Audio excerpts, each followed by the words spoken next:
ஹரே கிருஷ்ணா. இந்த நிகழ்ச்சியை பார்த்துட்டு இருக்க எல்லா பக்தர்களுக்கும் என்னுடைய பணிவான நமஸ்காரங்கள். இன்று இந்த நிகழ்ச்சியில் நாம் மதுராவில் உள்ள 2 பழமையான கோயில்களுடைய ஸ்தல வரலாறுகளை பற்றி பார்க்க போகிறோம். அதில் ஒன்று மதுராவில் உள்ள ரங்கேஸ்வர் மகாதேவ் கோவில், இன்னொன்று மதுராவில் உள்ள பழமையான கங்காளி தேவி மாதா கோவில். இந்த ரங்கேஸ்வர் மகாதேவ்னா சிவலிங்கம், கங்காளி தேவி அது துர்கா தேவி. இந்த கோவில்களில் உள்ள அதாவது சிவலிங்கம் ஆகட்டும் தேவி மாதாவாகட்டும் 5000 வருஷம் பழமையானது. கம்சனே ஆராதனை செய்த மூர்த்திகள். ஃபர்ஸ்ட் இந்த கோவில்கள், இந்த 2 கோவில்களும் எங்கே அமைஞ்சிருக்கு மதுராவில்ன்றதை இப்போ நான் சொல்லிடுறேன். ரங்கேஸ்வர் மகாதேவ் கோவில் மதுராவில் உள்ள அந்த மதுராவின் நகரத்துக்குள்ளேயே இருக்கு. அதாவது மதுரா ரயில்வே ஸ்டேஷன்லேருந்து ஒரு 3 கிலோமீட்டர் தூரத்தில் தான் இருக்கு ரங்கேஸ்வர் மகாதேவ். மதுரா ரயில்வே ஸ்டேஷன்லேருந்து கிருஷ்ண ஜென்மபூமிக்கு வந்துடணும். அதாவது கிருஷ்ண ஜென்மபூமி ஒரு 2 கிலோமீட்டர் தூரத்தில் தான் இருக்கும். அந்த கிருஷ்ண ஜென்மபூமியிலிருந்து ஹோலி கேட் அப்படின்ற இடத்துக்கு போகணும். ஹோலி கேட் ஒரு புண்ணியமான ஒரு ஆர்ச்னு சொல்லுவா. அது ரொம்ப பிஸி ஏரியா மதுரா நகரத்திலே. அதுதான் ரொம்ப எப்போவுமே க்ரௌடாக இருக்கக்கூடிய ஒரு இடம். அது கிருஷ்ண ஜென்மபூமியிலேருந்து ஒரு கிலோமீட்டர் தூரம் தான் இருக்கும். கிருஷ்ண ஜென்மபூமியிலேருந்து ரிக்ஷான்னு சொல்லுவா, எலக்ட்ரிக் ரிக்ஷா, அது போகும். அந்த ஹோலி கேட்டுக்கு போயிட்டு அங்கேருந்து ஒரு 100 மீட்டர்ஸ் தான் இருக்கும். 100 மீட்டர்ஸ் தூரத்தில் இந்த ரங்கேஸ்வர் மகாதேவ் அமைஞ்சிருக்கு. அதை யாரை கேட்டாலும் சொல்லுவா. ஒரு குழந்தைய கேட்டால் கூட சொல்லிடும். அவ்வளோ ஃபேமஸான ஒரு கோயில் ரங்கேஸ்வர் மகாதேவ். ஏன்னா அது கம்சனே ஆராதனை பண்ணது. அந்த காலத்துல இருந்தே 5000 வருஷங்களாக அது இன்னைக்கும் ஆராதனை பண்ணப்பட்டு இருக்கக்கூடிய ஒரு சிவலிங்கமாக கருதப்படுறது. இப்போ இதனுடைய ஸ்தல வரலாறை தான் பார்க்க போகிறோம். இதற்கு முன்னாடி அந்த கங்காளி மாதா அதுவும் எங்கே இருக்குன்னு சொல்லிடுறேன். அதன் பிறகு ரங்கேஸ்வர் மகாதேவனுடைய ஸ்தல வரலாறு சொல்கிறேன். இந்த கங்காளி தேவி மாதாவும் அந்த கோவிலும் மதுரா நகரத்துக்குள்ளவே இருக்கு. மதுரா ரயில்வே ஸ்டேஷன்லேருந்து அதுவும் ஒரு 3-3.25 கிலோமீட்டர் தூரத்தில் தான் அமைஞ்சிருக்கு.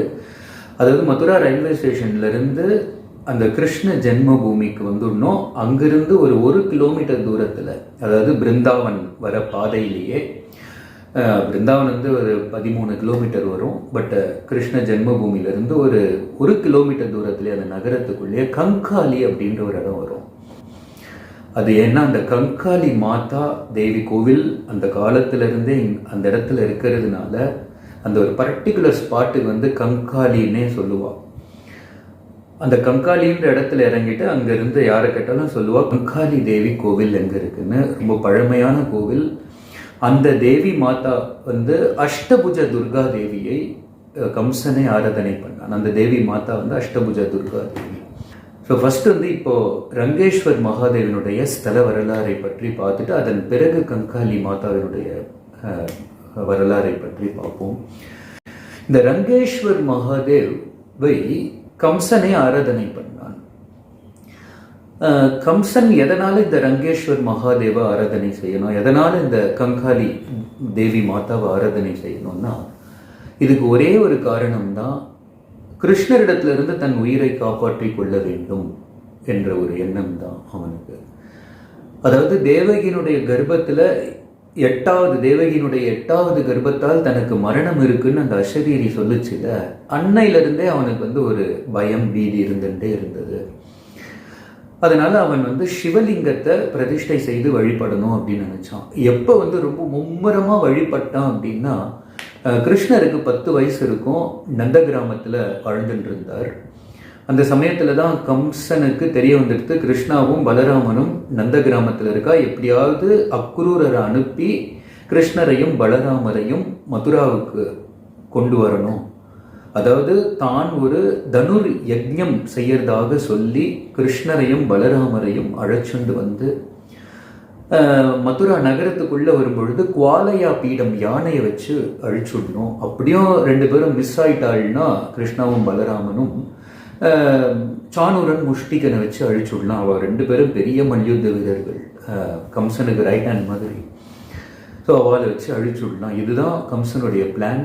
அக்ரூரரை இந்த பிளானை சொல்லிட்டு அக்ரூரை அனுப்புகிறான். ஆனால் மனமே இல்லாமல் அக்ரூரர் போய் நந்தகிராமத்துக்கு போய் கிருஷ்ணரையும் பலராமரையும் அழைச்சுண்டு வந்தார். இப்போ இதுக்கெல்லாம் முன்னாடியே அவனுக்கு ஒவ்வொரு நாளும் தனக்கு கிருஷ்ணரால மரணம் இருக்கு அப்படின்றது தெரிஞ்ச உடனே அவன் அப்பவே நான் ஆல்ரெடி சொல்லியிருந்தேன், சிவலிங்கத்தை பிரதிஷ்டை பண்ணி அவன் பர்சனலாகவே ஆராதனை பண்ணான். அது எந்த இடத்துல பண்ணான்னா, அதாவது மதுரா நகரத்தில் ரங்கபூமின்ற ஒரு ஸ்பாட் இருக்கு, இன்னைக்கும் இருக்கு. அதுதான் மல்யுத்த ஸ்தானம். அந்த இடத்துல தான் சானூரன் முஷ்டிகனை கிருஷ்ணரும் பலராமரும் வதம் செய்தார். அதே இடத்துல தான் கம்சனையும் கிருஷ்ணர் வதம் செய்தார். இன்னைக்கும் ஒரு அழகான ஸ்பாட்டு, ஒரு சின்ன ஒரு ஹில்லாக் மாதிரி, ஒரு மலை குன்று மாதிரி இருக்கும், ரொம்ப அழகாக இருக்கும்.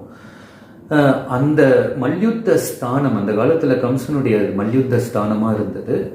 அந்த மல்யுத்த ஸ்தானத்துக்கு பக்கத்திலேயே அந்த ரங்கேஸ்வர் மகாதேவ் மூர்த்தியை, அந்த சிவலிங்கத்தை பிரதிஷ்டை செய்து அவன் ஆராதனை செஞ்சுட்டு இருந்தான். டெய்லி போய் பிரார்த்தனை பண்ணுவான் ரங்கேஷ் மகாதேவ் இடத்துல. நிறைய பூக்களால் சிவலிங்கத்தை அர்ச்சனை செய்து பிரார்த்தனை பண்ணுவான். எப்படியாவது கிருஷ்ணாவும் பலராமனும் நந்தகிராமத்திலிருந்து வரணும், எப்படியாவது கோலையா பீடம் யானையை வச்சு அழிச்சுடணும். அப்படியும் நடக்காமல் போயிடுத்துன்னா சானூரன் முஷ்டிகன் 2 பேரும் மல்யுத்தம் செய்து கிருஷ்ணாவும் பலராமனையும் அழிச்சுடணும். தயை கூர்ந்து என்னுடைய ஆசையை பூர்த்தி செய்யுங்கள்னு டெய்லி பிரார்த்தனை பண்ணுவானாம் கம்சன். இன்னொரு விஷயம் என்னன்னா, இதே தான் கங்காளி தேவி மாதா. அதான் கங்காளி தேவி மாதா அப்படின்னா என்ன, கம்ச காளி தேவி அப்படின்னு. ஏன்னா கம்சனே பிரதிஷ்டை செய்து ஆராதனை செய்தான். அதனால தான் கம்ச காளின்னு சொல்லுவோம். அந்த காலத்திலிருந்து விரஜவாசிகள்லாம், மதுராவாசிகள்லாம் அந்த பெயரை அழைச்சி கம்சகாளி தேவின்னு அழைச்சி அது கரப்ட் ஆகி அது கங்காளி அப்படின்னு ஆகி போயிடுது. இன்னைக்கு அந்த தேவி மாதா இருக்கிற அந்த கோவில் இருக்கிற அந்த ஸ்தலத்துக்கு முழுக்கவே கங்காளின்ற இடம். அது நான் ஆல்ரெடி சொல்லியிருந்தேன். இந்த ரங்கேஸ்வர் மகாதேவ் ஆகட்டும், கங்காளி தேவி ஆகட்டும், அது தன் உயிரை கிருஷ்ணரிடத்திலிருந்து பாதுகாக்கணுன்றதுக்காக தான் ஆராதனை பண்ணான். இந்த கங்காளி தேவி எப்படின்னா அஷ்டபுஜ துர்கா தேவியாக அவன் ஆராதனை செய்தான், பிரதிஷ்டை செய்து. அதாவது தேவகியினுடைய 6 குழந்தைகளை கம்சன் வதம் செய்தான். 7வது கர்ப்பம், தேவகியினுடைய 7வது கர்ப்பத்தில் இருந்த பலராமரை ரோகிணி மாதாவினுடைய கர்ப்பத்துக்கு ட்ரான்ஸ்ஃபர் பண்ணிட்டா யோகமாயா தேவி. அதன் பிறகுதானே கிருஷ்ணர் 8வது கர்ப்பமாக தோன்றினார். அதே சமயத்தில் தான் கோகுலத்தில் யசோதை தாய்க்கு ஒரு யோகமாயா அம்சமாக ஒரு குழந்தை பிறந்திருந்தது. வசுதேவர் இரவோடு இரவாக மாற்றிட்டார், அது எல்லாருக்குமே தெரிஞ்சிருக்கும். இப்போ அந்த பெண் குழந்தை தேவகியினுடைய கையில் இருக்கு. கம்சனுக்கு தெரிய வந்துடுது. அந்த பெண் குழந்தைய அப்படியே இழுத்து அந்த தேவகியினுடைய மடியிலிருந்து அப்படியே இழுத்து அந்த ஆல்ரெடி 6 குழந்தைகளை எந்த கல்லில் அப்படியே ஸ்மாஷ் பண்ணி வதம் செய்தானோ அதே கல்லில் ஸ்மாஷ் பண்ணுறதுக்காக அவன் முயற்சி செய்யும் பொழுது அந்த யோகமாயா குழந்தை கம்சனுடைய கைகளில் இருந்து அப்படியே ஸ்லிப் ஆகி ஆகாயத்தில் போய் அஷ்டபுஜ துர்காவாக பிரத்யக்ஷமாகி கம்சனை ஒரு மிரட்டுச்சு பாருங்க. ஒரு ஃபேமஸ் டைலாக் இருக்கு பாகவத் புராணத்தில் 10ஆம் கண்டத்தில். மந்தனா என்னன்னா முட்டாள். முட்டாள் கம்சனே, தவ அந்த கிருத்யத்ர குவாவா ஜாத்தக தவ அந்தனா முடிவு. ஓ முடனே கம்சா, உனக்கு முடிவை ஏற்படுத்துபவள் நான் என்று நினைத்தாயோ?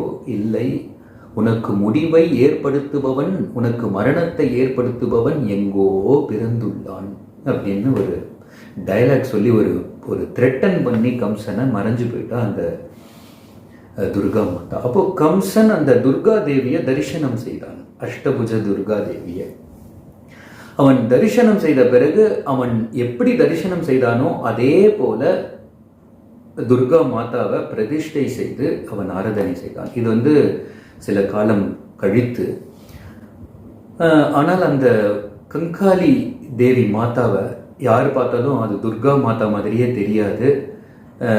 அஷ்டபுஜ இருப்பா. பட் ஆனால் அந்த அஷ்டபுஜங்கள்லாம் கூட சரியாக தெரியாது. ரொம்ப பவித்திரமான ஒரு மூர்த்தியாக, ஒரு தேவியாக மதுராவில் கருதப்படுற. ஏன்னா 5000 வருஷங்களாக அது ஆராதனை பண்ணப்பட்டு வந்துட்டுருக்கு. இப்போ என்ன விஷயம்னா, இந்த ரங்கேஸ்வர் மகாதேவாகட்டும் கங்காளி தேவியாகட்டும், இந்த ரெண்டுமே ஆராதனை செய்தது தன்னுடைய உயிரை பாதுகாத்துக்கிறதுக்காகன்னு சொன்னேன். ஆனால் எந்த அளவுக்கு இவன் ஆராதனை பண்ணானோ ரங்கேஸ்வர் மகாதேவியும் சரி காளி தேவியும் அந்த அளவுக்கு உதவியே பண்ணாமல் போயிட்டா. ரங்கேஸ்வர் மகாதேவ டெய்லி நான் சொன்னேன் இல்லையா, ஆராதனை பண்ணிட்டு இருப்பான். பூக்களால் பால் அபிஷேகம் எல்லாமே பண்ணுவான். இன்னைக்கும் அந்த அபிஷேகங்கள்லாம் போயின்னு இருக்கு. அந்த ரங்கேஸ்வர் மகாதேவுக்கு முன்பாகவே கிருஷ்ணர் கம்சனை வதம் செய்தார். இதுதான் ஒரு ஆச்சரியமான விஷயம். இன்றைக்கும் அந்த பர்டிகுலர் ஸ்பாட்டே கம்சனை வதம் பண்ண பர்டிகுலர் ஸ்பாட்டே இருக்குது. ஸோ அங்கேருந்து கொஞ்சம் ஒரு 100-150 yards தான் இருக்கும். உள்ளே அந்த சந்து வழியாக உள்ளே போனோம்னாலே ரங்கேஸ்வர் மகாதேவ் கோவில். இப்போ ஒரு அழகான ஒரு தத்துவம் நான் சொல்கிறேன் கேளுங்கோ. சிவனாகட்டும் தேவியாகட்டும் கம்சனை காப்பாற்ற முடிஞ்சுதா? இல்லை, யாராலையுமே காப்பாற்ற முடியாது. ஒரு பெங்காலி பிரேயர் ஒன்று இருக்கு. ராக்கே கிருஷ்ண மாரேக்கே மாரே கிருஷ்ண ராக்கேக்கே. இது ஒரு ஃபேமஸ் ஒரு பிரேயர். இது ராக்கே கிருஷ்ண, அதாவது என்னன்னா, கிருஷ்ணர் ஒரு பக்தனை, அதாவது ஒரு அசுரனை வதம் செய்யணும்னு நினைச்சுட்டாருன்னா இந்த உலகத்துல யாராலுமே அவனுக்கு பாதுகாப்பு கொடுக்க முடியாதாம். அதே சமயத்துல பகவான் கிருஷ்ணர் ஒரு பக்தனை ரட்சிக்கணும்னு நினைச்சுட்டாருன்னா, காப்பாற்றணும் அப்படின்னு நினைச்சுட்டாருன்னா இந்த உலகத்துல யாராலையுமே அவனை அழிக்க முடியாது. எந்த தேவாதி தேவர்களாலும் அவனை அழிக்க முடியாது. இது ஒரு சிறந்த உதாரணம். எத்தனையோ சரித்திரத்தில் எத்தனையோ உதாரணங்கள் சொல்லிட்டு போகலாம். இதில் பெஸ்ட் எக்ஸாம்பிள்னு பார்த்தா ஒரு 3 பேரை நம்ம எடுத்துக்கலாம். ஒன்று அஜாமிலன். பாகவதம் படிச்சிருந்தேன்னா தெரிஞ்சிருக்கும். அஜாமிலன். ரெண்டாவது அர்ஜுனன் எடுத்துக்கலாம். மூணாவது பிரகலாத் மகாராஜா, பிரகலாதரை எடுத்துக்கலாம். ரொம்ப பெஸ்ட் எக்ஸாம்பிள்னு பார்த்தா இதில் இவா 3 பேரில் ரொம்ப தெளிவாக தெரிய வரும் கிருஷ்ணர் எப்படி இவாளை பாதுகாத்தார் அப்படின்றத. ஃபர்ஸ்ட் இப்போ அஜாமிலனை பற்றி பார்க்கலாம். பாகவத புராணத்தில் 6ஆம் காண்டத்தில் அஜாமிலனுடைய சரித்திரம் காணப்படுகிறது. அஜாமிலன் மிக பெரும் பாவி. அவன் செய்யாத பாவங்களே இல்லை. கொலை பண்ணான், கொள்ளை அடித்தான், சூறையாடினான், சூதாடினான். தன்னுடைய மனைவியை திருப்தி செய்வதற்காக செய்ய முடியாத செய்யக்கூடாத பாவங்கள் எல்லாவற்றையுமே செய்தான். இத்தனை பாவங்களையெல்லாம் சேர்த்தாலும் அவன் செய்த ஒரு பாக்கியம் என்னன்னா, ஒரு பெரிய விஷயம் என்னன்னா, அவனுக்கு 10 மகன்கள் இருந்தா அந்த 10வது மகன் சின்ன குழந்தை அவனுக்கு நாராயணன்ற பெயரை வச்சான். ஆக்சுவலாக இவன் வைக்கல, அது லோமஷ ரிஷின்றவர் தான் வச்சார். அது அடுத்த கதை, வேற கதை. இந்த அஜாமிலன் தன்னுடைய 10வது குழந்தை அந்த நாராயணனிடத்துல அதீத அன்பு. ஏன்னா குட்டி பையன், மற்ற மகன்களை எல்லாம் விட அவன் ரொம்ப சின்ன பையன்றதுனால அவன் மீது அதீத ஒரு பாசம். ஒவ்வொரு நிமிஷமும் ஊட்டும் பொழுது நாராயணா வா எடுத்துக்கோ, இந்த வாயை ஊட்டிக்கோ, இப்படியெல்லாம் சொல்லி அவன் முடிஞ்ச வரைக்கும் அந்த நாராயணனை பெயரை அழைச்சுட்டு இருந்தான். ஆனால் கடவுளுடைய பெயரை அழைக்கணும்னு அழைக்கல, தன் மகன் குழந்தையின் மீது உள்ள பாசத்தை அப்படி வெளிப்படுத்தினான். அஞ்ஞானமாகவே அவன் நிறைய புண்ணியங்களை சேர்த்துட்டான். 88 வயசாயிடுத்து, மரண படுக்கையில் படுத்துட்டு இருக்கான். யமதூதர்கள் 3 யமதூதர்கள் அந்த விகார முகங்களை உடைய அந்த யமதூதர்கள் அவனுடைய அந்த சூக்ஷ்ம சரீரத்தை அப்படியே பிடிச்சி இழுத்துட்டு இருக்கா. பொதுவாகவே எல்லாருடைய தேகத்துக்குள்ள இது ஸ்தூல சரீரம் இல்லையா, இந்த ஸ்தூல சரீரத்துக்குள்ளேயே நம்மளுடைய அந்த ஹைட்டு சைஸ் இதுக்கேற்ற மாதிரி ஒரு சூக்ஷ்ம சரீரம் ஒன்று இருக்கும். அந்த உயிர் பிரிகிற நேரத்தில் அந்த சூக்ஷ்ம சரீரத்தை தான் பொதுவாகவே அந்த யம தூதர்கள்லாம் இழுப்பா. ஸோ அஜாமிலனையும் அப்படி தான் அந்த யம தூதர்கள் அப்படியே இழுக்கிறா, உயிரை பறிச்சுன்னு இருக்கா. அந்த சமயத்தில் என்ன, இவனுக்கு தெரிஞ்சு போயிடுது அஜாமிலனுக்கு நம்ம உயிர் போகுது. ஆனால் வாழ்க்கையை அப்படி அனுபவிக்கணும்னு அனுபவிச்சான். ஆனால் அந்த மரண காலம் வரும்பொழுது அவனுக்கு தெரிஞ்சுடுத்து இப்போ நம்ம உயிர் போக போகிறது. அப்போ தன்னுடைய ஆசை மகனை நாராயணனை சின்ன குழந்தைய ஒரு முறை பார்த்துக்கலாம், ஏன்னா இதோட பார்க்க முடியாது, ஒரே ஒரு முறை பார்த்து கொள்ளலாம்னு நாராயணா அப்படின்னு சத்தம் போட்டு அழைச்சிட்டான் மகனை தான் அழைச்சான். அவனோட அந்த குழந்தை பக்கத்தில் விளையாடிட்டு இருந்தது. பட் இந்த நாராயணான்ற அந்த சப்தம் அது வைகுண்டம் வரைக்கும் எதிரொலிக்கவே அந்த வைகுண்டாதிபதியான ஸ்ரீமன் நாராயணர் அதை கேட்டுவிட்டார். ஐயோ, தன் நாமத்தை அந்த பக்தன் அந்த அஜாமிலன் சொல்றானே அப்படின்னு நினைச்சு 4 விஷ்ணு தூதர்களை பகவான் நாராயணர் வைகுண்டத்திலிருந்து அனுப்பிட்டார். பகவானுக்கு தெரியும் அவன் பெரும் பாவின்னு, ஆனாலும் தன் நாமத்தை சொன்னானே அஜாமிலன். 4 விஷ்ணு தூதர்களை அனுப்பிட்டார். இப்ப என்ன நடந்தது? 4 விஷ்ணு தூதர்கள் அந்த இடத்துக்கு அந்த யமதூதர்கள் பறிச்சுட்டு இருக்கா பாருங்க உயிரை.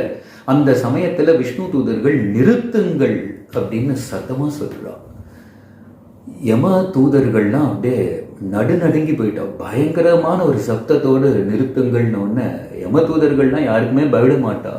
ஆனா அவளே ஒண்ணுமே புரியாம ஆச்சரியமா அந்த விஷ்ணு தூதர்களை பார்த்து, இவா யாரு, இவ்வளோ ஒரு சதுர்புஜத்தோடு இருக்காளே, தேவலோகத்திலிருந்து வந்த தேவர்களா, இப்படியெல்லாம் யோசிச்சுட்டு இருக்கா. அப்போ அந்த விஷ்ணு தூதர்கள் கேட்குறா, நீங்க எங்க இவன் அழைச்சிட்டு போறேன் அப்படின்னு கேட்குறா. அப்போ யம தூதர்கள்லாம் சொல்றா, பொதுவா நாங்கள், அதாவது இந்த அஜாமிலனை அழைச்சிட்டு நாங்கள் யமபுரிக்கு கொண்டு போகிறோம். இவன் செய்த பாவங்களை அனுபவிப்பதற்காக யமராஜனுடைய பட்டணத்துக்கு கொண்டு போகிறோம் அப்படின்னு சொல்கிறா. அப்புறம் விஷ்ணு தூதர்கள் சொல்கிறா, உங்களுக்கு தர்மம்னா என்னதுன்னு தெரியுமா அப்படின்னு கேட்குறா. எங்களுக்கு தெரியுமே அப்படின்னா அந்த யம தூதர்கள், சரி தர்மம்னா என்னன்னு சொல்லுங்க அப்படின்னு கேட்குறா. அப்போ யம தூதர்கள்னா சொல்கிறா, இந்த உலகத்துல நல்ல செயல்கள் கெட்ட செயல்கள்னு இருக்கு. நல்ல செயல்களை செய்பவன் அந்த காரியங்களில் ஈடுபடுறவன் தர்ம காரியம்னு சொல்லலாம். கெட்ட செயல்கள்லாம் பாவ காரியங்கள். நல்ல காரியங்கள் செய்வதால அவன் சொர்க்கலோகத்துக்கு ஏற்றம் பெறறான். கெட்ட காரியங்கள் பாவ காரியங்கள் செய்யறதால அவன் நரகலோகங்களுக்கு தள்ளப்பட்டுடுறான். நாங்கள்லாம் யம தூதர்கள், யமராஜனுடைய தூதர்கள். இந்த உலகத்துல பாவிகள்லாம் இருக்கா இல்லையா, பாவங்களை செய்த பாவிகள் எல்லாரையும் பாச கயிற்றுல பிணைச்சு அவளை நரகத்துக்கு கொண்டு போயிட்டு, அதாவது யமபுரிக்கு கொண்டு போயிட்டு யமராஜனுடைய கட்டளைப்படி துக்கங்கள்ல துன்பங்கள்ல நாங்க திணிப்போம். இதுதான் எங்களுடைய கடமை, இதுதான் தர்மம் அப்படின்னு சொன்னா யம தூதர்கள். அப்போ விஷ்ணு தூதர்கள் சொல்றா, இதுதான் தர்மமா? இல்லை, நாங்கள் சொல்வதுதான் தர்மம் அப்படின்னா. ஆச்சரியமா பார்க்கறாதான் யம தூதர்கள். விஷ்ணு தூதர்கள் சொல்றா, இந்த உலகத்துல எப்பேற்பட்ட பாவங்களை, எப்படிப்பட்ட பாவங்களை செய்தாலும் கூட பகவன் நாமாவை உச்சாடனம் செய்தால் அந்த பாவங்கள் அக்கணமே கரைந்து போயிடுமே. இது தெரியாதா? இதுதான் தர்மம். ததக சத்யோ விமுச்சியத்தை பாகவதமே வர்ணிக்கிறது. அக்கணமே கரைஞ்சு போயிடும். பகவான் நாமத்துக்கு அவ்வளோ ஒரு சக்தி இருக்கு. இந்த அஜாமிலனும் மிக பெரும் பாவி, அதுல சந்தேகமே இல்லை. இந்த கன்னியாகுப்ஜத்திலே, கன்னியாகுப்ஜனா கான்பூர், இப்போ கான்பூர்ன்னு இருக்குல்ல உத்தரப்பிரதேஷ்ல, அதுதான் அந்த காலத்துல கன்னியாகுப்ஜன்னு சொல்லுவா. ஆக்சுவலா கன்னியாகுப்ஜன்ற இடமே இன்னைக்கு ஒரு ஸ்பாட் இருக்கு. பட் அந்த காலத்துலலாம் அந்த கான்பூர், அதை சுற்றி உள்ள பகுதிகள் எல்லாமே கன்னியாகுப்ஜ் அப்படின்னு சொல்லப்பட்டிருக்கு.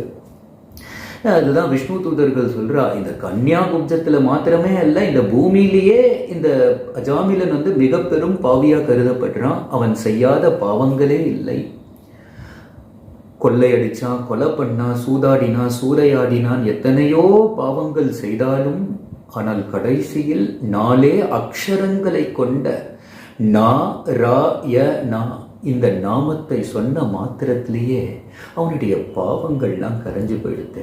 நீங்க என்னமோ இந்த ஜென்மத்துல அவன் இத்தனை பாவங்கள் செய்தான், இத்தனை பாவங்கள் செய்தான், இந்த பாவங்கள் எல்லாத்தையும் அனுபவிப்பதற்கு, பாவத்தின் பலனை அனுபவிப்பதற்காக நாங்க யமபுரிக்கு கொண்டு போறோம்னு சொல்றேலே. இன்னொரு விஷயம் தெரியுமா? அந்த 4 அக்ஷரங்களை கொண்ட நாராயணன் நாமத்தை சொன்ன மாத்திரத்திலேயே இந்த ஜென்மம் அல்ல, முன்பு கோடி கோடி ஜென்மங்கள்ல அவன் செய்த பாவங்கள்லாம் அக்கணமே கரைஞ்சு போயிடுது அப்படின்ற எவ்வளவு உயர்ந்த விஷயம் வரும். இதுதான் தர்மம் அப்படின்றா. பகீரங்கமா பேசும் பொழுது யம தூதர்கள்லாம் அப்படியே அலண்டு நடுங்கி போயிட்டா. ஒண்ணுமே பேசல, அப்படியே அமைதியா நின்றுட்டு இருக்கா. அதன் பிறகு விஷ்ணு தூதர்கள் என்ன பண்ணா, அந்த யம தூதர்கள்னா அஜாமிலன் மேல அந்த பாச கயிற்றதானே போட்டு வச்சிருந்தா, அதை வச்சுதான் பிணைச்சு இழுத்தா இல்லையா. விஷ்ணு தூதர்கள் அந்த பாச கயிற்றுகள் எல்லாத்தையும் பிணைச்சிட்டு, ஏன்னா பந்தத்திலிருந்து அவர் விடுதலை அடைகிறாராம் பகவன் நாமத்தை சொன்னதுனால. அதனால அந்த பாச கயிற்றுகள் எல்லாம் நீக்கிட்டு விஷ்ணு தூதர்கள் வைகுண்டத்துக்கு போயிட்டா.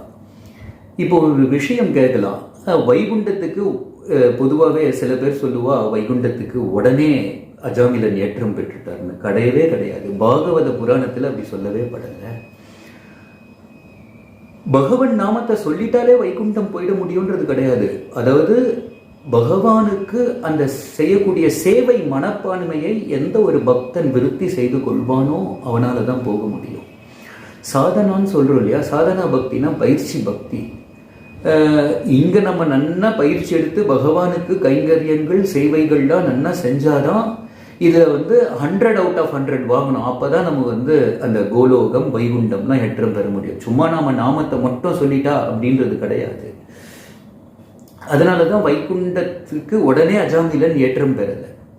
அந்த பாச கயிற்றுகளை நீக்கிட்டு விஷ்ணு தூதர்கள் போயிட்டா. அதன் பிறகு இப்போ ஒரு விஷயம் என்னன்னா, இந்த யம தூதர்களுக்கும் அந்த விஷ்ணு தூதர்களுக்கும் இடையே நடந்த அந்த கான்வர்சேஷன், தர்மம் பத்தி பேசினா இல்லையா எதுன்றத, இதெல்லாம் அந்த அஜாமிலன் அப்படியே கேட்டுன்னு இருந்தாராம். உயிர் பறிக்கிற நேரத்துல இதெல்லாம் கேட்டுன்னு இருந்தா. அதை கேட்கும் பொழுதே அவர் ஆத்ம ஞானம் பெற்றுட்டாராம். அந்த செல்ஃப் ரியலைசேஷன் சொல்றா இல்லையா, தன் உணர்வு பெற்றுட்டா. அப்போவே அவர் முடிவு பண்ணிட்டார், இனி நாம் இந்த பந்த பாசங்கள்ல வாழக்கூடாது. அதாவது மனைவி, குழந்தைகள், இந்த உற்றார் உறவினர்கள், பந்து ஜனங்கள், இந்த சம்பந்தங்களை எல்லாவற்றையுமே கட் பண்ணிட்டு பரிபூரணமாக பகவானுடைய சேவையில கைங்கரியத்துல தன்னை ஈடுபடுத்திக்கணும்னு அஜாமிலன் நினைச்சுட்டார். இதனால அந்த கன்னியா குப்ஜத்தை விட்டுட்டு ஹரித்வாருக்கு போயிட்டார். ஹரித்வார்ல கங்கை நதி கரையில 14 வருஷங்கள் விஷ்ணுவுக்கு ஆராதனை பண்ணி வந்தார். தானே ஒரு கோவிலை அமைத்து விஷ்ணுவுக்கு ஆராதனைகள்லாம் செய்து வந்தார். 14 வருஷங்கள் கழித்து அவருடைய சேவை சாதனா பக்தி பரிபூர்ணமாக சேவை மனப்பான்மை வளர்த்துண்டு அந்த சேவை பரிபூர்ணமான பிறகு பகவானுக்கு செய்யக்கூடிய சேவை 14 வருஷங்கள் ஆச்சாம். 14 வருஷங்கள் கழித்து எந்த விஷ்ணு தூதர்களை 14 வருஷங்களுக்கு முன்பு கண்டாரோ அந்த அஜாமிலன், அந்த விஷ்ணு தூதர்கள் புஷ்பக விமானத்துல மீண்டும் இறங்கி வர்றத பார்க்கிறா. அந்த 4 விஷ்ணு தூதர்கள் ஹரித்வார்ல கங்கை நதிக்கரையிலேயே இறங்கி அதன் பிறகு அந்த விமானத்துக்குள்ள இருந்தே அஜாமிலனுக்கு கை கொடுக்குறா உள்ள வரும்படி. அஜாமிலன் அழகா உள்ள அந்த புஷ்பக விமானத்துல உள்ள ஏறும் பொழுதே தன்னுடைய பௌதீக ஸ்தூல சரீரத்தை அப்படியே கங்கை நதிக்கரையிலே விட்டுட்டு ஆன்மீக உலகத்துல வைகுண்டத்துல வாழ்வதற்கான ஒரு தெய்வீக சரீரத்தை அவர் பெற்றுட்டார். அதன் பிறகு விஷ்ணு தூதர்கள் வைகுண்டத்துக்கு அவர் அழைச்சிட்டு போனார். இதுதான் பாகவதமே சொல்றது. இப்ப இன்னொரு விஷயம் என்னன்னா, இந்த யம தூதர்களை தடுத்து நிறுத்திட்டா இல்லையா விஷ்ணு தூதர்கள். அதன் பிறகு யம தூதர்கள்னா ஒண்ணுமே புரியாம அவர் நேரா அந்த 3 பேருமே யமபுரிக்கு போறா. யமராஜனிடத்துல விஷயத்த சொல்றா. ஓ யம தர்மராஜனே, உங்களுடைய ஒரு வரம்பிற்குள்ள இன்று ஒரு அசம்பாவிதம் நடந்தது. இது அசம்பாவிதம்ன்றதை விட ஒரு என்ன சொல்றாள்னா, அவ இது மாதிரி ஒரு சம்பவம் முன்னாடி நடந்ததே இல்லை, அந்த மாதிரி ஒரு சம்பவம் நடந்து போச்சு அப்படின்றா. அஜாமிலன் கன்னியாகுப்ஜத்துல மிக பெரும் பாவியா இருந்தான். எல்லா பாவிகளையும் பிடிக்கிற மாதிரி போய் நாங்க பாச கயிற்ற போய் பிணைச்சு அவனை உயிரை பறிச்சுன்னு இருந்த போது 4 ஒரு விஷ்ணு தூதர்கள், ஆக்சுவலா விஷ்ணு தூதர்கள்னு சொல்ல மாட்டா, ஐஸ்வர்யமான ஒரு ரூபங்களை உடைய 4 பேர் எங்களை தடுத்து நிறுத்திட்டா. இவனை எடுத்துட்டு போகக்கூடாதுன்னு தடுத்து நிறுத்திட்டா. அதன் பிறகு நிறைய தர்மங்கள்லாம் எங்களிடத்துல பேசினா. அதன் பிறகு அந்த பந்த பாச கயிற்றுகளை நீக்கிட்டு அவ போயிட்டா.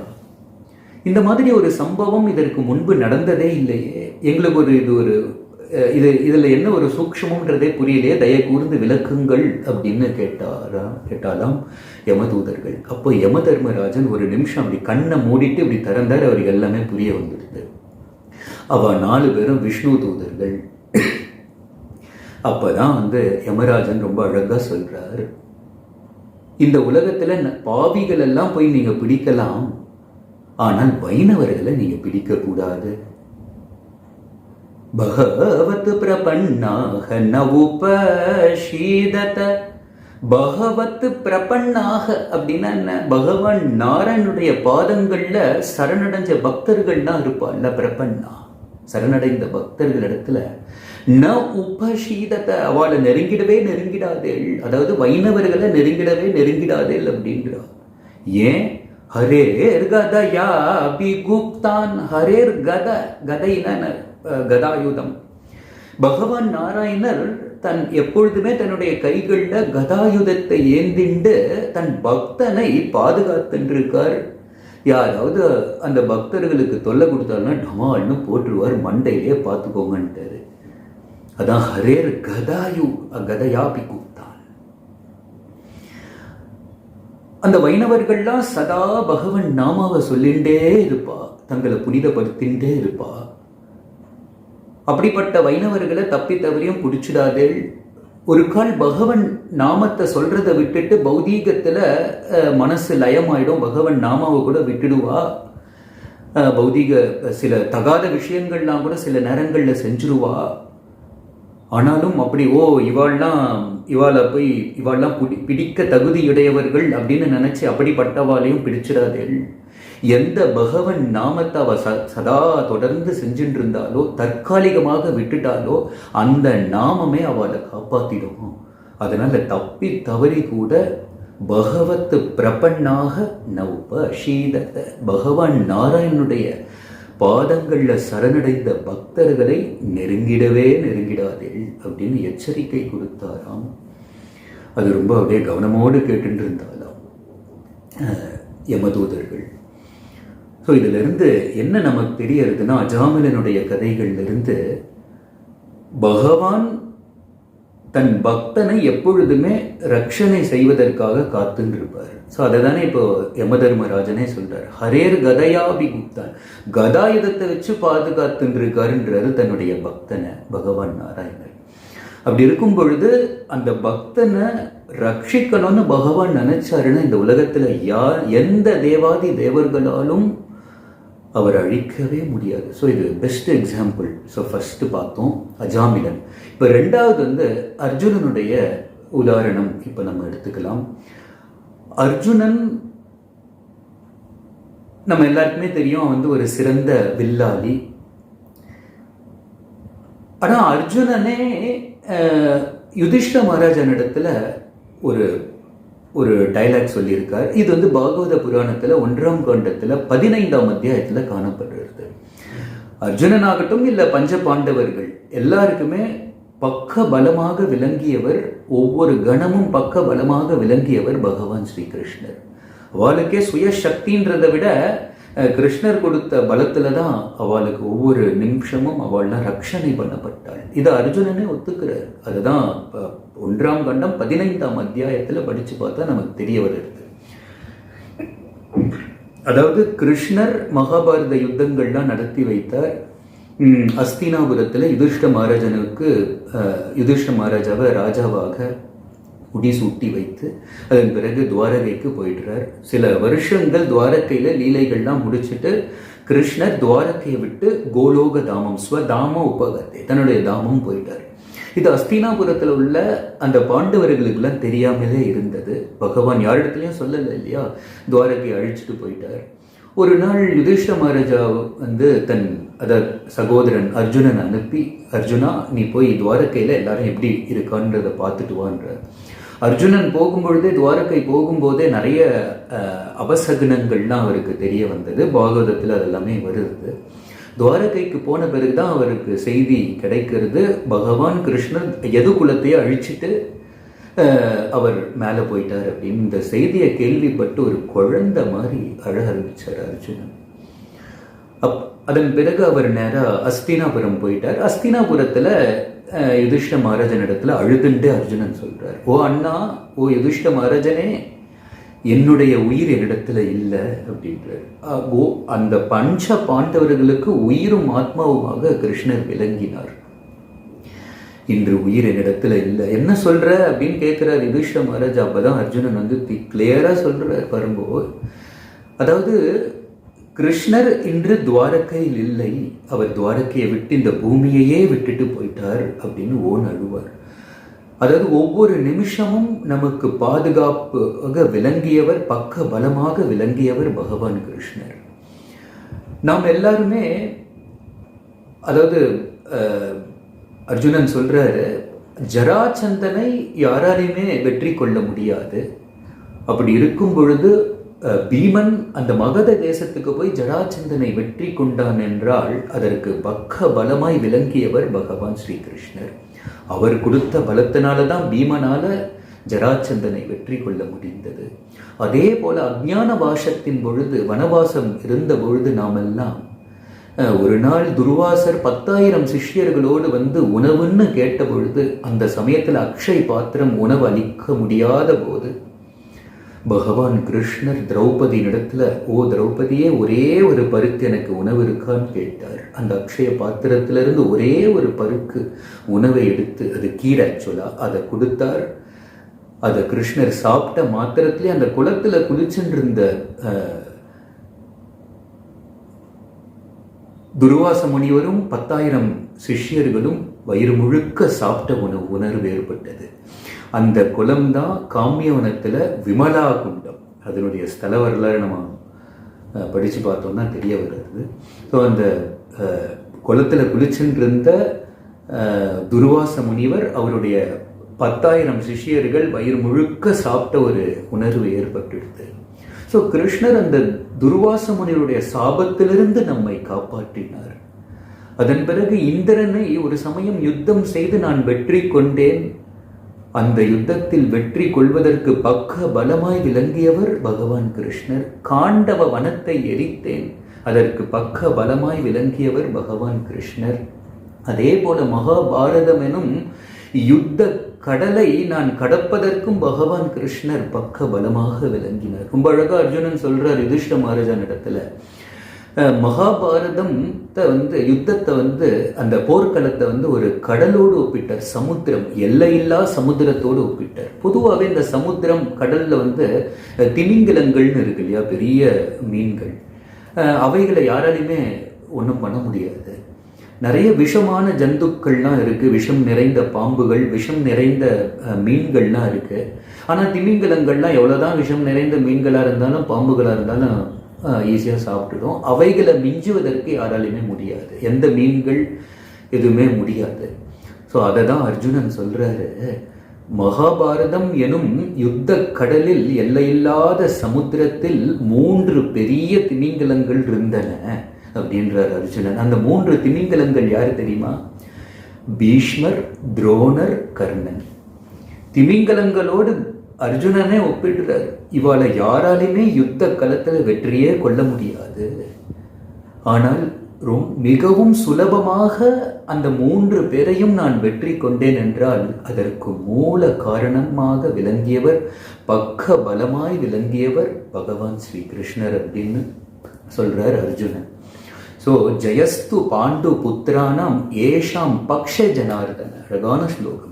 ஜெயஸ்து பாண்டு புத்திரானம், பாண்டு புத்திரர்களுக்கு ஒவ்வொரு அடியிலும் ஜெயம் ஏற்பட்டதற்கு மூல காரணம் என்ன? ஏஷாம் பக்ஷ ஜனார்தன. ஜனார்தனன் அவளுடைய பக்கம் எப்பவுமே இருந்தார். ஸோ தன் பக்தனை எப்பொழுதுமே ரட்சிப்பதில் மும்முரமாக இருப்பாராம், பாதுகாத்துன்று. ரொம்ப அழகான ஒரு சம்பவமும் இப்போ நான் சொல்கிறேன் அர்ஜுனனுடைய இதில். அதே சமயத்தில் கிருஷ்ணர் தன் பக்தனை ரட்சிப்பதற்காக சத்தியத்தை கூட மீறிடுவாராம். இதுக்கு ஒரு அழகான ஒரு கதையை சொல்கிறேன். பொதுவாகவே கிருஷ்ணர் மகாபாரத யுத்தத்திற்கு முன்பு ஒரு சத்திய பிரமாணம் பண்ணுறார். யுத்தம் முழுக்க நான் ஆயுதம் தரிக்க மாட்டேன் அப்படின்னு. முக்கியமாக சக்கராயுதம், ஏன்னா சக்கராயுதத்தை விட்டாருன்னா கதை முடிஞ்சுது. மகாபாரத யுத்தத்துக்கே அவசியம் இல்லாமல் போயிட்டு இருந்தேன். இத்தனை நாட்கள்லாம் அது அவசியமே இல்லை. யார் யாரெல்லாம் அழிக்கணும்னு நினைச்சாலோ எல்லாமே முடிஞ்சிடும். அதனாலதான் கிருஷ்ணர் சொல்லிட்டார், நான் ஆயுதத்தை தரிக்க மாட்டேன் அப்படின்னுட்டாரு. அதன் பிறகு யுத்தங்கள்லாம் ஆரம்பிக்கிறதுல ஒரு குறிப்பிட்ட நாள்ல பீஷ்மருக்கும் அர்ஜுனனுக்கும் பயங்கரமான ஒரு யுத்தம் நடக்கிறது. பீஷ்மர் அம்புகளை எய்து முழுக்க அந்த அர்ஜுனனை அப்படியே அம்புகளை மழையாக பொழிந்து அந்த அர்ஜுனனை அப்படியே மறைச்சு விட்டார். எல்லா இடங்களும் குத்திட்டு இருக்கு. கிருஷ்ணரை கூட நிறைய அங்கங்க குத்திடுது. என்ன ஆயிடுத்து, அர்ஜுனனுக்கு இத்தனை திக்குமுக்காடி போனான் அர்ஜுனன். கிருஷ்ணர் அர்ஜுனன் திக்குமுக்காடி போகும் பொழுது கிருஷ்ணரால பொறுக்க முடியலையா. அப்ப என்ன பண்ணாரு தெரியுமோ, அந்த ரதத்திலிருந்து அப்படியே இறங்கி அந்த ரதத்தினுடைய சக்கரம் எவ்வளவு பெருசு இருக்கும், தேருடைய சக்கரம், அதை அப்படியே பெயர்த்து எடுத்துட்டாரு. அதை பெயர்த்து எடுக்க முடியுமா? எவ்வளவு பலசாலி. அப்படியே பெயர்த்து எடுத்துட்டு நேரம் அந்த பீஷ்ம பிதாமகர் மேல அப்படியே போட்டுடணும், அவருடைய கதையை அப்படி அங்கேயே முடிச்சுடணும்னு கிருஷ்ணர் கோபாவேசத்தோடு எடுத்துட்டு போயிட்டு இருக்கார் சக்கரத்தை. இந்த சக்கரத்தை கோபாவேசத்தோடு அந்த பகவான் கிருஷ்ணர் தன்னை நோக்கி வராருன்றத பீஷ்மர் பார்த்துட்டு என்ன பண்ணார் தெரியுமா, நிராயுத பாணியாகி தன்னுடைய அந்த அம்புகள் அதை எல்லாத்தையும் கீழே போட்டுட்டு, வில் அம்பு எல்லாத்தையுமே கீழே போட்டுட்டு நிராயுத பாணியாக பகவான் கிருஷ்ணரை நோக்கி ரொம்ப அழகான பிரார்த்தனை செய்கிறார். ஹே பரமாத்மாவே, பரபிரம்மே, பரம்பொருளே, இந்த யுத்த களத்தில் எத்தனையோ பெரிய பெரிய வீரர்கள்லாம் இருக்கா, அவளுடைய கைகளால் ஒரு கால் எனக்கு மரணம் ஏற்பட்டால் அந்த மரணத்தில் எனக்கு சுகம் இல்லை.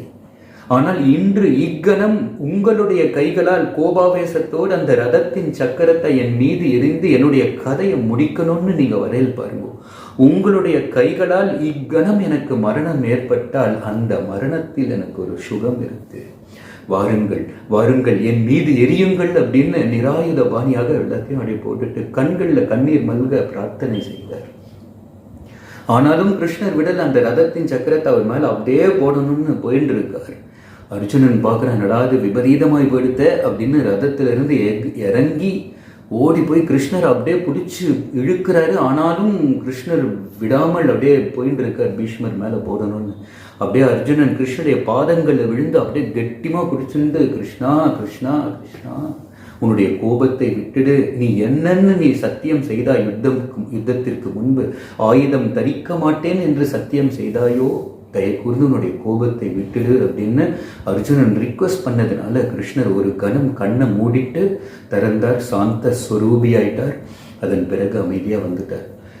தன் பக்தனை பாதுகாக்கிறதுல பகவான் எந்த அளவுக்கு மும்முரமா இருக்கார். சத்தியத்தை கூட மீறிடுவார். பகவான் சத்தியம் மீறலாம், அவருக்கு எல்லாமே சத்தியம்தான். அவர் அதர்மம் மாதிரி அது தெரிஞ்சா கூட அது எல்லாமே சத்தியம்தான். ஸோ இதுல இருந்தும் நம்ம தெரிஞ்சுக்கலாம் பக்தனுக்கு எந்த அளவுக்கு பகவான் ரட்சணை கொடுக்கிறார். அந்த தருணத்துல யாராலும் அவரை அழிக்க முடியாது அப்படின்றத தெரிய வருது. ஸோ மூன்றாவது உதாரணம் ரொம்ப அழகா பக்த பிரகலாத். இந்த பிரகலாத் மகாராஜா சரித்திரம் ரொம்ப அழகான சரித்திரம். இது புராணங்கள்லயே 2 புராணங்கள், அதாவது பாகவத புராணம், விஷ்ணு புராணம், இது 2 புராணங்கள் தான் பிரகலாதருடைய சரித்திரத்தை விஸ்தாரமாக ரொம்ப எலாபரேட்டா நமக்கு கொடுக்கிறது. இதுல என்ன நம்ம முக்கியமா பார்க்க வேண்டிய விஷயம்னா, இரண்யகசிபு பிரகலாத் மகாராஜாவுக்கு எத்தனையோ கஷ்டங்கள்லாம் கொடுத்தான். பாகவத புராணம் வர்ணிக்கிறது. கரதானை, கரனா பாய்சன், பாஷானம். தன் மகன்னு கூட பார்க்காமல் இரண்யகசிபு பாய்சன் கொடுத்தானாம் பிரகலாதருக்கு. அந்த பாஷாணத்தை பிரகலாதர் குடிக்கும் பொழுது அமிர்தமா மாறி போயிடுத்தான். பகவான் நாராயணர் அவரை ரட்சித்தார். அடுத்தது திக்கஜை. திக்கஜை, கஜனா யானை, திக்கஜைனா பெரிய பெரிய யானைகளை விட்டு மிதிக்க வைத்தானாம் இரண்யகசிபு. அந்த யானைகள்லாம் அப்படி மிதிக்கும் பொழுது சும்மா பஞ்சு மெத்தர்களை, தலகாணி எவ்வளவு சாஃப்டா இருக்கும் அந்த மாதிரி இருந்ததாம். பகவான் நாராயணர் அவரை ரட்சணை செய்தார். தந்த சூகேந்திரை, கொடிய ராஜ நாகங்கள் இருக்கு பாருங்க, பாம்புகளுக்கு இடையே தூக்கி எறிந்து கொத்த விட்டான் இரண்யகசிபு. அந்த ராஜ நாகங்கள்லாம் பிரகலாதரை கொத்தும் பொழுது அந்த பாஷாணத்தை திணித்ததாம். அந்த பாய்சன் எல்லாமே அமிர்தமா மாறி போயிடுதான். பகவான் நாராயணர் அவரை ரட்சணை செய்தார். அக்னிஷலீலை, அக்னி கொழுந்து வெட்டெறியும் நெருப்புல தூக்கி எறிஞ்சா பிரகலாதரை. அந்த அந்த நெருப்புக்குள்ள ஒரு சின்ன வளையம் மாதிரி ஏற்பட்டு ஒரு லோ டெம்பரேச்சர், அவ்வளோ லோ டெம்பரேச்சர் ஆகி போய் அந்த பர்டிகுலர் இடத்துல மட்டும் அப்படியே ஒரு ஐஸ் கட்டி மாதிரி உருவாயிடுத்து. அப்படியே கொடுமையா இருந்ததாம். பகவான் நாராயணர் அவரை ரட்சணை செய்தார். பர்வதாக்கிரமனை, பெரிய பெரிய பர்வதம் போன்ற கற்கள் எல்லாவற்றையுமே பிரகலாதர் மீது தூக்கி எறிந்தாலும் அந்த பர்வதம் போன்ற பெரிய பெரிய கற்கள்லாம் பிரகலாதர் மீது விழும்போது பூமாலை விழுவது போன்றிருந்ததாம். பகவான் நாராயணர் அவரை ரட்சணை செய்தார். அதன் பிறகு மலை உச்சியிலிருந்து தள்ளிவிடணுன்ற ஒரு ஆர்டர் போட்டான் இரண்யகசிப்பு. இரண்யகசிப்புவினுடைய சோல்ஜர்ஸ்லாம் பிரகலாதரை தள்ளி விடுறதுக்காக மலை உச்சிக்கு கொண்டு போகிறான். இன்னைக்கு கூட அந்த அகோபிலத்தில் ஒரு பர்டிகுலர் ஸ்பாட்டே இருக்குது. எல்லாரும் அப்படியே ஒட்டி நெஞ்சு போவா. அங்கேருந்து தள்ளி விடும்போது பிரகலாதர் சொன்னாராம், சத்து நில்லுங்கோ அப்படின்னாராம். என்னப்பா உனக்கு ஏதாவது ஆசை இருக்கா? இத்தனை நாள் நீ ஒன்றுமே எங்களிடத்துல சொன்னதே இல்லை, இப்போ தான் கொஞ்சம் நில்லுங்கோன்னு. நீ ஏதாவது உனக்கு கடைசியாக இறக்க போகிற ஆசை இருக்கா அப்படின்னு கேட்டாலும் அந்த இரண்யகசிப்புனுடைய சோல்ஜர்ஸு. அப்போ பிரகலாத் மகாராஜா என்ன பண்ணாரா, தன்னுடைய வஸ்திரம் இருக்குல்ல, அந்த வஸ்திரத்தை எடுத்து ஹிருதயத்தோடு அழுத்தின்றாராம். அழுத்திண்டு இப்போ நீங்கள் தள்ளி விடுமோ என்ன அப்படின்னாராம் பிரகலாத் மகாராஜா. அப்போது அந்த இரண்யகசிப்புனுடைய சோல்ஜர்ஸ் கேட்குறா, ஏன்பா இந்த வஸ்திரத்தை எடுத்து நீ எதுக்கு இதயத்தை அழுத்திக்கிற அப்படின்னு கேட்டா. அப்போது அந்த பிரகலாத் மகாராஜா சொன்னார், இல்லை, என்னுடைய ஹிருதயத்தில் அந்தர்யாமியாக பகவான் ஸ்ரீமன் நாராயணர் நித்திய வாசம் செய்கிறார். இந்த மலை உச்சியிலிருந்து நீங்கள் தள்ளி விட்டேன்னா, நான் கீழே விழுந்தேன்னா என்னுடைய ஹிருதயத்தில் வாசம் செய்யக்கூடிய, நிரந்தர வாசம் செய்யக்கூடிய அந்த பகவான் நாராயணருக்கு பாதிப்பு ஏற்படுமே. அதனால நான் அவரை கெட்டிமா பிடிச்சிக்கிறேன், இப்போ என்னை தள்ளி விடுமோ அப்படின்னாராம். தன்னுடைய சரீரம் போகிறத கூட பிரகலாத் மகாராஜா யோசிக்கல. ஆனால் பகவான் நாராயணருக்கு கஷ்டம் வந்துடுமே, அவருக்கு கஷ்டம் வரப்போறது இல்லை. இதுதான் அந்த பக்தன் பிரேமை, அன்பு. அதன் பிறகு என்ன ஆயிடுத்து, அவர் கெட்டிமா பிடிச்சிக்கிறார், தள்ளி விட்டுட்டா அந்த ரெண்டு சோல்ஜர்ஸும் கீழே விழுந்த போது, கீழே விழறதுக்கு முன்னாடி பூமாதேவி அப்படியே பிடிச்சுட்டா. விஷ்ணு புராணம் ரொம்ப அழகாக வர்ணிக்கிறது. பூமாதேவி இரு கைகளால அந்த பிரகலாதரை பிடிச்சுட்டு ரொம்ப அழகான ஒரு டயலாக் சொல்றா பிரகலாத் கிட்ட. ஓ பிரகலாதா, உன்னை இரண்டு என் கைகளால் தாங்குவதற்கு நான் என்ன பாக்கியம் செய்தேன். பூமாதேவியே பாக்கியவதி தான், ஆனால் பிரகலாதரை இரு கரங்களால் தாங்குவதற்கு நான் என்ன பாக்கியம் செய்தேனோன்றா. ஒரு விஷயத்தை பூமாதேவியே சொல்றா பிரகலாத் மகாராஜாவினிடத்துல. அதாவது, உன்னுடைய தந்தை ஹிரண்யகசிப்பு கொடுத்த கஷ்டங்களால் பூமியான எனக்கு எத்தனை பாரங்கள் ஏற்பட்டது. இந்த பாரங்கள்லிருந்து, இந்த சுமையிலிருந்து எனக்கு ஒரு விடுதலை கிடைக்காதா? ஒவ்வொரு நாளும் இந்த சுமையிலிருந்து விடுதலை கிடைக்காதான்னு ஏங்கின்றிருந்தேன். அப்பதான் நாரத முனிவர் என்னுடைய சமீபம் வந்தார். என்னிடத்துல நீ இவ்வளோ துக்கமா இருக்கியே அப்படின்னு கேட்டார். அப்ப நான் சொன்னேன், ஹிரண்யகசிப்புவினுடைய கொடுங்கோல் ஆட்சியினால இந்த பூமியான எனக்கு இத்தனை பாரங்கள் ஏற்பட்டிருக்கு. இத்தனை பாரங்கள்ல இருந்து எப்பொழுது எனக்கு விடுதலை ஏற்படும்னு நாரத முனிவரிடத்துல நான் கேட்டபோது, நாரத முனிவர் என்னிடத்துல சொன்னார், எந்த ஹிரண்யகசிப்புவால் பூமியான உனக்கு பாரம் ஏற்பட்டதோ அந்த ஹிரண்யகசிப்புவுக்கு ஒரு சத்புத்திரன் பிறக்க போறான், பாகவதோத்தமன். உன் கணவர் நாராயணிடத்துல அதீத பக்தி செய்யக்கூடியவன். அந்த பாகவதர்களே உத்தமமான பாகவதன் அதாவது இரண்யகசிபுவுக்கு பிறந்த பிறகு அந்த பிரகலாதனால் உன்னுடைய பாரம் குறைய போகிறது. ஏன்னா அந்த பக்த பிரகலாதனுக்கு தொல்லை கொடுக்கக்கூடிய ஹிரண்யகசிபுவினுடைய கதையை முடிப்பதற்கு பகவான் நாராயணர் அவதரிக்க போறார். அதன் பிறகு அந்த ஹிரண்யகசிபுவினுடைய கதை எப்பொழுது முடியுமோ அப்பொழுது உனக்கு பாரம் குறையும் அப்படின்னு என்னிடத்துல சொன்னார். அது சத்புத்திரன், உன்னாலேயே தான் அது நடக்க போறது அப்படின்றத எனக்கு நாரதர் சொல்லும் பொழுது அந்த பக்த பிரகலாதனை என் இரு கரங்களால் எப்பொழுது தாங்குவேன்னு நான் அப்பவே நினைச்சுட்டு இருந்தேன். அப்படிப்பட்ட உன்னை மல உச்சிலிருந்து தள்ளும் பொழுது இன்று நான் என் இரு கைகளால் தாங்குவதற்கு நான் என்ன பாக்கியம் செய்தேன் அப்படின்னு பூமாதேவி பிரகலாதர் இடத்துல சொல்லி அதன் பிறகு கீழே விட்டுட்டா, காப்பாத்திட்டா பூமாதேவி.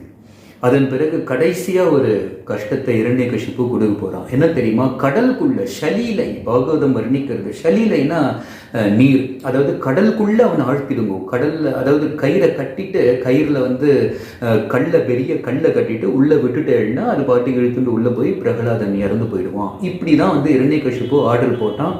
அதன்படி சோல்ஜர்ஸ்லாம் என்ன பண்ணா, இரண்யகசிப்புனுடைய சர்வன்ஸ் பிரகலாதருடைய வயிற்றுல கயிறை கட்டி அந்த முனையில எண்டில் ஒரு பெரிய கல்லை போட்டு கடலுக்குள்ள விட்டுட்டான். அப்படியே அந்த வெயிட்டில் அப்படியே இழுத்துட்டு போறது, கடலுக்குள்ள அந்த 5 வயசு பாலகன் அப்படியே உள்ள போயிட்டு இருக்காரு.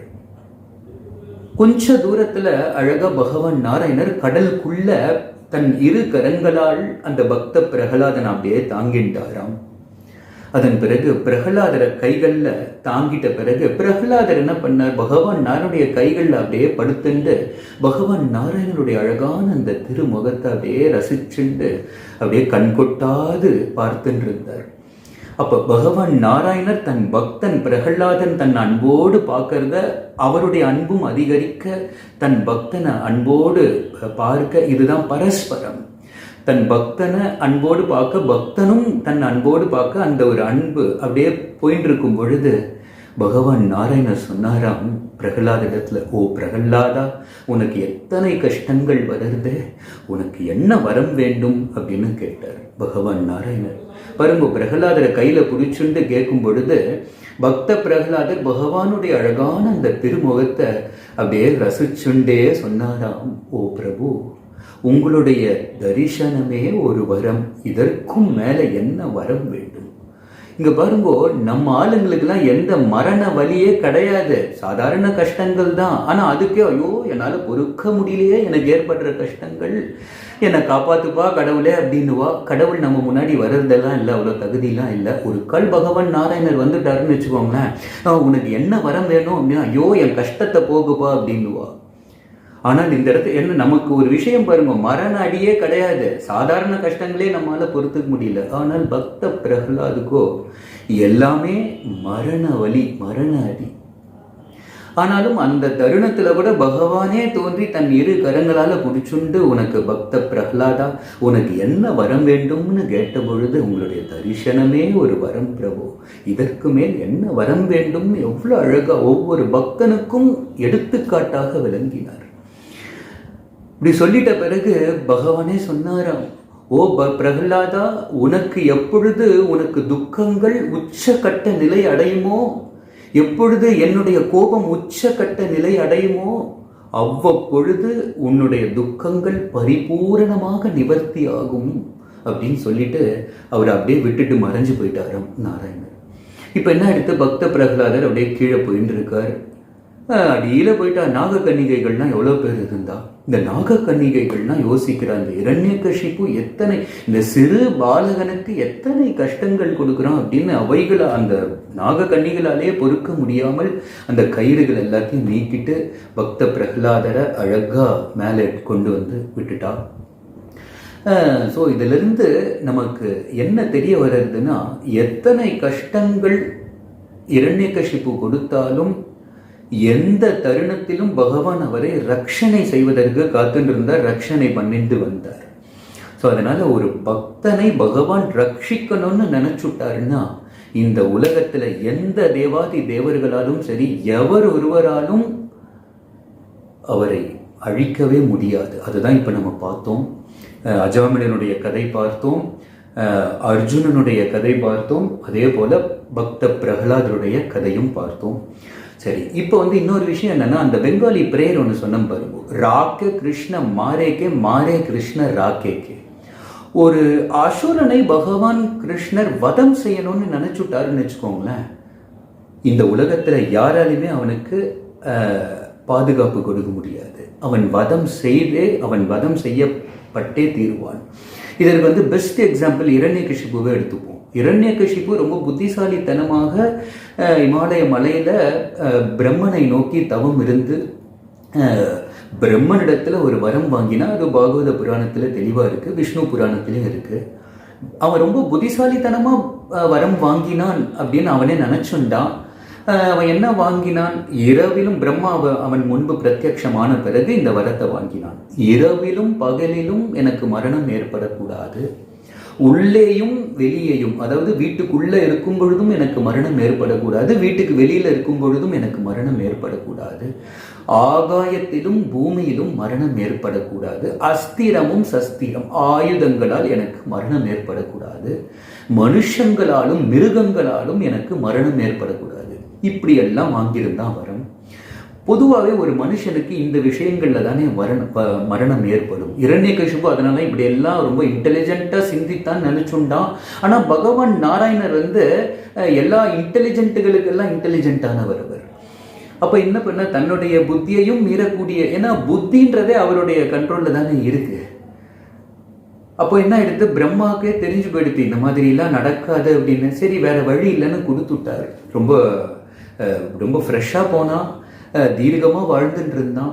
கடைசி நேரத்தில் என்ன எடுத்து பகவான் நாராயணர் அவனை அழிக்கணும்னு நினைக்கும் பொழுது ரொம்ப பக்குவமா அவன் என்னென்னலாம் வரம் வாங்கினானோ அதை எல்லாத்தையும் முறியடிக்கக்கூடிய வகையில ரொம்ப அழகான ஒரு அவதாரம் செய்தார். எப்ப இவன் இரண்யகசிபு இரவிலும் பகலிலும் எனக்கு மரணம் ஏற்படக்கூடாதுன்னா, அதனால பகவான் நரசிம்மர் அவதாரம் செய்ததோ சந்தியா காலத்தில், அந்த மாலை வேலையில, அந்த இருட்டும் இல்லாமல் பகலும் இல்லாமல் அந்த மாலை வேலையில, உள்ளேயும் வெளியேயும் எனக்கு மரணம் ஏற்படக்கூடாதுன்னா இரண்யகசிபு. அதனால என்ன ஆயிடுச்சுன்னா வாசற்படிக்கு அவனை கொண்டு வந்துட்டார் பகவான் நரசிம்மர். அதன் பிறகு ஆகாயத்திலும் பூமியிலும் எனக்கு மரணம் ஏற்படக்கூடாதுன்னா அதனால தன்னுடைய தொடையில கிடத்தின்றார். ஆயுதங்களால் மரணம் ஏற்படக்கூடாதுன்னாலே அதனால தன்னுடைய நகங்களாலேயே யூஸ் பண்ணார். ஏன்னா நகங்கள் ஆயுதம் கிடையாது. அதன் பிறகு இரண்யகசிபு ஒரு வரம் கேட்டிருந்தான், மிருகமும் இல்லாது, அதாவது மிருகத்தாலும் எனக்கு மரணம் ஏற்படக்கூடாது, மனுஷனாலும் எனக்கு மரணம் ஏற்படக்கூடாது, தேவனாலும். இப்ப என்ன எடுத்து பகவான் நரசிம்மர் நரஹரி ரூபா அப்படின்னா என்ன, மனுஷனும் இல்லாது, அதாவது மிருகமும் அல்லாது நரசிம்மமாய், சிம்மம்னா என்ன, சிங்கம், நரன மனுஷன், மனுஷனும் அல்லாது சிங்கமும் அல்லாது, ரெண்டுத்தையும் மிக்ஸ் பண்ணிட்டு ரொம்ப அழகான ஒரு உருவத்தை ஏத்துண்டு பகவான் நரசிம்மர் தன்னுடைய தொடையில கிடத்தி தன்னுடைய நகங்களை கொண்டே அவனுடைய வயிற்று பகுதியை கிழித்து குடலெல்லாம் மாலையை போட்டு தூக்கி அடிச்சுட்டாரு. பாருங்க, அவன் வரம் வாங்கினதை ஒரு சில நிமிஷங்கள்லயே முறியடிச்சுட்டாரு. இப்போ இவனை காப்பாற்றணும்னு நினைக்கும் பொழுது இவன் எவ்வளவு பெரிய, அவன் பிரம்மாவனிடத்துல அத்தனை வரம் வாங்கியிருந்தான். இல்ல பிரம்மனால தான் காப்பாற்ற முடிந்ததா, இல்ல சர்வ வல்லமை படைத்தவர் சிவன், பொதுவா சிவனால தான் காப்பாற்ற முடிந்ததா, இல்ல எத்தனை தேவாதி தேவர்களால தான் இரண்யகசிபுவை காப்பாற்ற முடிந்ததா? இல்லை. இன்னொரு சின்ன கதையை சொல்லிடுறேன். ராமருடைய வாழ்க்கை வரலாறுல காணப்படுறது. ராவணன் எவ்வளவு பெரிய அசுரன். இரண்யகசிபுவை போலவே கொடுங்கோலாட்சி செய்தவன். அதாவது ராவணனுடைய உயிரை ராமர் பறிக்கும் பொழுது அவனுக்கு தெரிஞ்சு போயிடுது ராவணனுக்கு பகவான் ராமர் தன்னுடைய உயிரை பறிக்கிறார். அப்போ வேற வழியே தெரியாம சிவனிடத்துல அவன் அதீதமா பிரார்த்தனை செய்தான். ஏன்னா ராவணன் ஒரு சிறந்த சிவபக்தன்னு ஸ்கந்த புராணத்திலே சொல்லப்பட்டிருக்கு. அவன் எவ்வளவு பெரிய சிறந்த சிவபக்தன்னா, ஒரு சமயம் அவன் சிவனை நோக்கி தவம் இருக்கான். சிவன் அவன் முன்பு பிரத்யக்ஷம் ஆகவே இல்லை, தரிசனம் கொடுக்கல. அப்போ அவன் ஒரு வைராக்கியம் பூண்டான். சிவன் தரிசனம் கொடுக்கும் வரை என்னுடைய ஒவ்வொரு தலையாக நான் வெட்டிண்டு அவருக்கு அர்ப்பணிப்பேன். ஒவ்வொரு தலையாக 10 தலைகள் இல்லையா, ஒவ்வொரு தலையாக வெட்டிண்டே வந்தான். கடைசியில் 10வது தலை வெட்டும் பொழுதுதான் சிவன் ராவணன் முன்பு தோன்றி வரம் அளிக்கிறார். உன்னால் வெட்டப்பட்ட தலைகள் எல்லாம் திரும்பவும் அந்த இடத்துல தலைகள் முளைச்சிரும் அப்படிங்கிறார். ஸோ இவ்விதமாக அவனுக்கு 2வது முளைச்ச தலைகள் தான் அந்த 10 தலைகள்னு ஸ்கந்த புராணம் வர்ணிக்கிறது. ஸோ எதற்காக இதை சொன்னா, சிவன் மீது அத்தனை ஒரு பக்தி அவனுக்கு, ராவணனுக்கு. அதனால சிவனிடத்துல அதீத பிரார்த்தனை செய்கிறான். ஹே மகாதேவ், என்னுடைய உயிர் இப்போ போகிறது, தயை கூர்ந்து என்னுடைய உயிரை காப்பாற்றுங்கள் அப்படின்னு பிரார்த்தனை செய்தான். ஆனால் மகாதேவன் சிவன் அப்படியே அமைதியா இருந்தார். பார்வதி தேவியே சொல்றா சிவனிடத்துல, உங்களுடைய பக்தன் தானே அந்த ராவணன், உயிருக்கு போராடின்னு இருக்கான், அவனை நீங்கள் காப்பாற்றக்கூடாதா அப்படின்னு சொல்றா. சிவன் ஒரே ஒரு வார்த்தை சொல்றார், இல்லை தேவி, ராமர் பகவான் ராமச்சந்திர மூர்த்தி முடிவெடுத்து விட்டார் ராவணனை அழிக்க வேண்டும் என்று. அதனால் இவ்வுலகில் ஒருவராலும் அவனுக்கு பாதுகாப்பு கொடுக்க முடியாது, என்னாலும் நான் உட்பட அவனுக்கு பாதுகாப்பு அளிக்க முடியாது அப்படின்னு சிவன் பதில் அளித்தார். அதன் பிறகு பார்வதி தேவியை சொல்றா, நீங்க பாதுகாப்பு அளிக்கலைன்னா என்ன, நான் போய் அளிக்கிறேன்னு சொல்றா. கடைசியில அவளும் ஃபெயில் ஆயிட்டா. ஸோ இவ்விதமா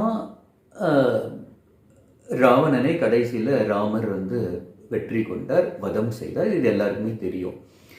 இதே போலதான் கம்சனும் கூட சிவனையும் பார்வதி தேவியும் ஆராதனை செய்தான். சிவன் தான் அதான் ரங்கேஸ்வர் மகாதேவ், பார்வதி தேவி கங்காளி தேவி. நான் ஆல்ரெடி சொல்லியிருந்தேன்.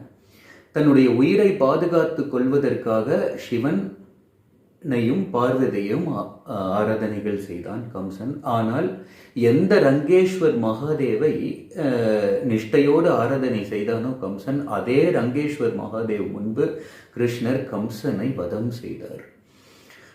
ஸோ இதிலிருந்து என்ன தெரியறதுன்னா, ஒரு அசுரனை ஒரு அசுரனை பகவான் வதம் செய்யணும்னு முடிவு பண்ணிட்டாருன்னா, இவ்வுலகத்தில் அவனை யாருமே எந்த தேவாதி தேவர்களாலும் ரக்ஷனை அதாவது ரட்சிக்க முடியாது. ஸோ இதுதான் நம்ம இந்த ஸ்தல வரலாறுலேருந்து பார்த்தோம். ஸோ இன்று நாம் ரங்கேஸ்வர் மகாதேவனுடைய ஸ்தல வரலாறும் கங்காளி தேவியினுடைய ஸ்தல வரலாறையும் பார்த்தோம். அடுத்த நிகழ்ச்சியில் ஆதி வராக மூர்த்தியினுடைய ஸ்தல வரலாறை பற்றி பார்க்க போகிறோம். 4 யுகங்களாக, சத்தியுகம், திரேதாயுகம், துவாபர யுகம், கலியுகம், 4 யுகங்களாக பல்வேறு பக்தர்களால், ரிஷிகளால் பல்வேறு இடங்களில் ஆராதனை பண்ணப்பட்ட ஆதி வராக மூர்த்தி மதுராவில் இன்னைக்கும் ரொம்ப பிரசித்தமாக காட்சி கொடுத்துருக்கார். மதுராவாசிகள்லாம் ஆராதனை பண்ணிட்டு இருக்கா. அடுத்த வாரம் நம்ம அவருடைய வரலாறை பற்றி பார்க்க போகிறோம். அதுவரை உங்களிடத்திலிருந்து விடை பெறுவது அச்சுத சைத்தன்யதாஸ். ஹரே கிருஷ்ணா.